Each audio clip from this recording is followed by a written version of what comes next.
龙呢，在我国其实每个地方都有各种各样的表演样式，表演人数有几百人甚至上千人，也可以一个人玩一条龙，或者一个人玩2条龙。现在我们常见的，我们叫标准龙，就是像这种9节的布龙。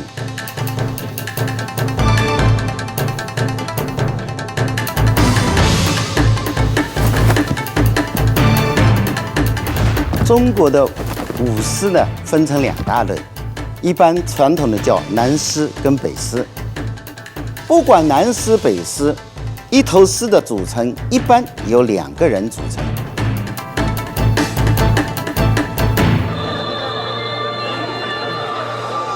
上海举办民俗文化节已经好几届了，每一次民俗文化节会吸引很多的人来参加，最多的一次吸引了40多万人来参与。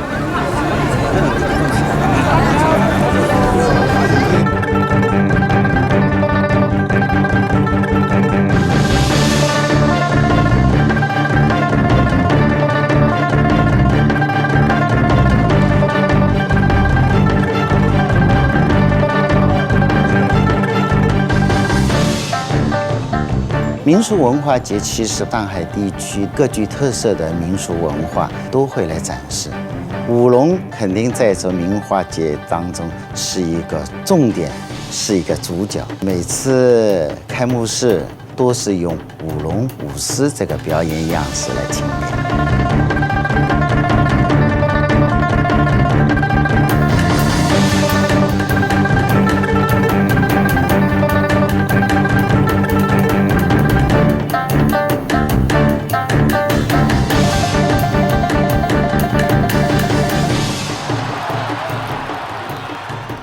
我今年正好70岁，从事舞龙已经有40多年了。印象当中最深的，其实带了一支特殊人群的舞龙队。2006年带他们作为他们的志愿者，他们也系统的参加了舞龙的训练，感受到舞龙给他们带来的欢乐。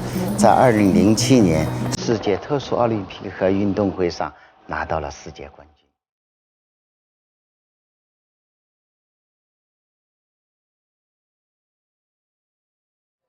锻炼身体，还有呢？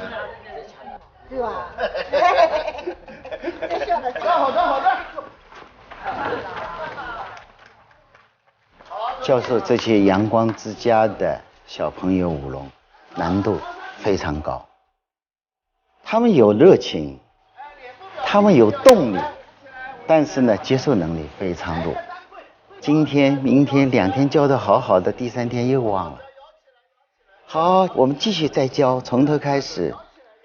他们永远不放弃，永远的执着的在这个训练场上舞龙舞狮，享受舞龙的欢乐。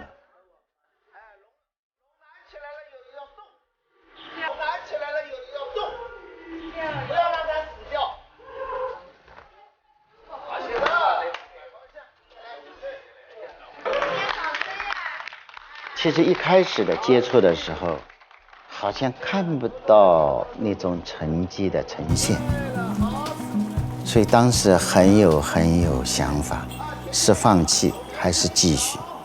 但是当看到这些非常质朴的眼神，那种真诚的眼神，那种渴望的眼神，你还有理由放弃吗？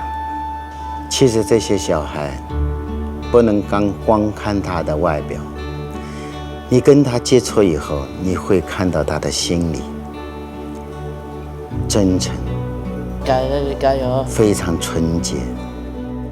老师，我很喜欢你，爱你。我爱陆老师，我爱陆老师。陆老师，我抱抱你。陆老师，我爱你。陆老师，我爱你。看了这些，也就值得了。